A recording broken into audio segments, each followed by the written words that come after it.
One last thing on this. As Greenwald writes, 2 weeks ago when Barack Obama issued his executive order providing for a system of indefinite detention at Guantanamo, you know, the place he promised he was going to close and do away with, the torture chambers and the military tribunals. When he signed the executive order extending indefinite detention indefinitely, Republican Representative Peter King lavished him with praise. King has done the same thing with this Miranda decision, because this anti-Muslim terrorism-obsessed congressman has long been one of the leading advocates to do away with Miranda.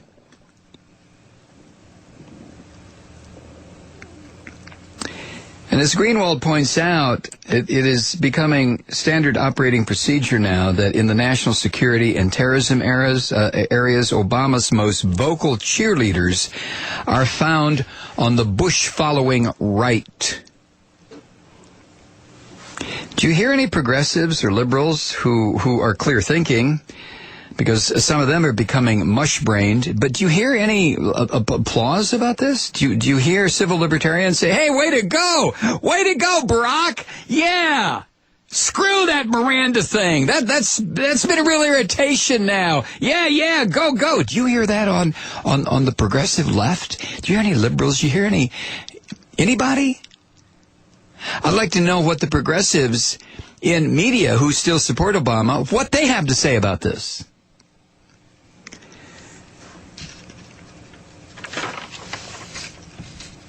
The last thing here, as Glenn Greenwald points out at Salon, when it comes to debates between the left and the right over the Constitution and due process, Miranda has always been viewed as one of the key defining issues. Richard Nixon was obsessed with demonizing the Earl Warren Court for providing too many rights to the accused. And Nixon's attacks on Miranda were part of a decades-long war by the American right on the constitutional liberties established over a half-century. So, with a swoop of a pen, more than 9 years removed from the attacks on this country, Barack Obama has done more to erode Miranda than any right-wing politician could have dreamed of achieving. Just like that.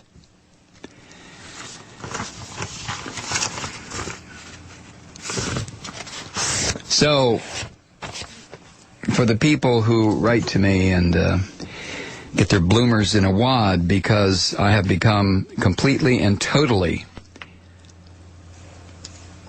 not in the Obama camp, I say to you what I've been saying to the general audience for years now. What will it take? What does it take? What has to happen? What does Obama have to do before you get it? What does he have to do?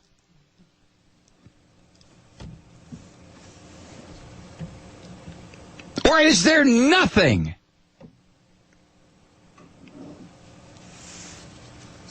Could this man suspend the Constitution and you would still say, oh, well, he's a Democrat.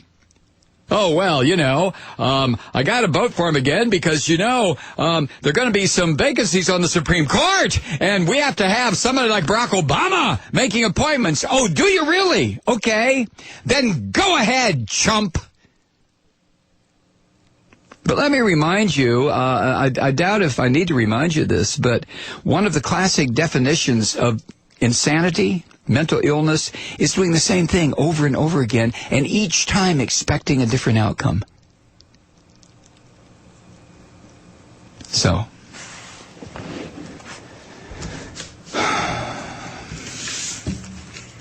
this hour is sponsored by Kate Petrini,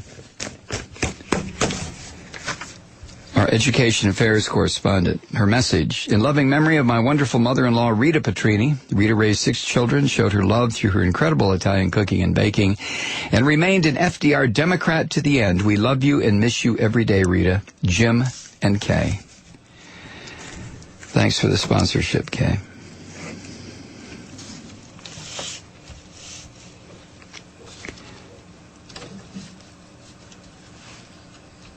we talk people who identify themselves as liberals or progressives or whatever,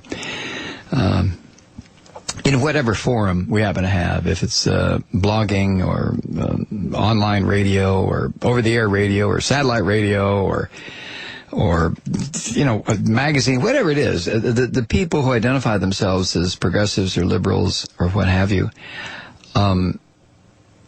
we've been chasing ghosts for so long now. And the politicians on what used to be the left, what used to be the union-supporting, coalition-building, progressive left, and is now none of that, those politicians know that. So they it's just like the right-wingers always dangle in front of the mouth-breathing evangelicals all these little social issues that the right-wingers say they're going to, we're going to pass a constitutional amendment that marriage is only between a man and a lamppost. Oops, I'm sorry. A man and a woman. One man, one woman. Oh, even though I'd like to have 6 or 7 women. But, a man and a woman. Yes, we're going to do that. We're going to do that. We're going to do that. We can have, you can have as many affairs and cheat as much as you want. But... And then they never do. But that's one of the ways, and we're going to demonize the queers, too. Oh, yeah, we're going to get rid of all the queers. We're going to ship them all away. This is the kind of garbage, rancid chunks of rotting meat that the right-wingers dangle in front of these rabid dogs that vote them into office. And, of course, they never deliver on it. They just encourage people to go beat up gay people or go attack liberal organizations, blow them up, shoot them, kill them, chop them into little pieces. Well, on the left, so-called, in the Democratic Party, the DLC, Democratic Leadership Conference, and all these phony progressive or liberal organizations, they've been doing the same thing to Democrats. Hey, see that D after my name? I'm on your side, pal. Yes, sir. Yes, indeedy. Vote for me. And then as soon as they get into office, what do? You know what they do. So, some people in this country have already made the turn. Not very many of us. 5%, 10%? That's still a lot of people. That's, Is it 20, 30 million out of 300 million plus? Maybe 5 or 10% of us have made the turn and understand thoroughly, completely, and fully that the Republican Party are Nazis, purely and simply. The Democratic Party is a wholly owned subsidiary, just like the Republican is, of capitalism, of corporate America. And while the Democratic Party is not quite Nazi or fascist, it is so close that splitting the difference is an exercise in futility. And yet people are going to continue to vote Democratic. Why? What do you get? Now, I'm not suggesting that every Democratic or every candidate for public office, whether it's your city council or the federal office, I'm not suggesting that anyone who identifies as a Democrat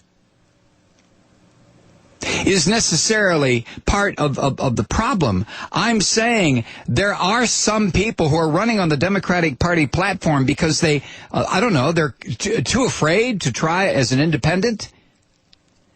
But if the fear is there, maybe you ought to consider whether or not they really are going to deliver what they say they're going to deliver. The Democratic Party is part of the problem. What does it take?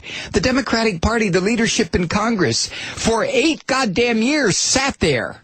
Well, not all 8, but when they had the power, refused to indict war criminals that were leading the United States. Refused to. Oh, it's off the table, she said. Which made them complicit in the war crimes. Period.